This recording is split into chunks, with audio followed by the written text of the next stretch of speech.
এই তেলের পিঠে পাটি সাপটা পুলি পিঠে খাবে। নমস্কার পাবলিক, বেলা ছেলেটা is back again with another mini blog.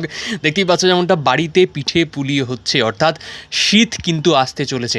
দেখো, এই সত্যি কথা বলতে এইটা দেখি যে আমার মা, দেখতেই পাচ্ছ যে সোয়েটার পরে এরকম পিঠে বানাচ্ছে।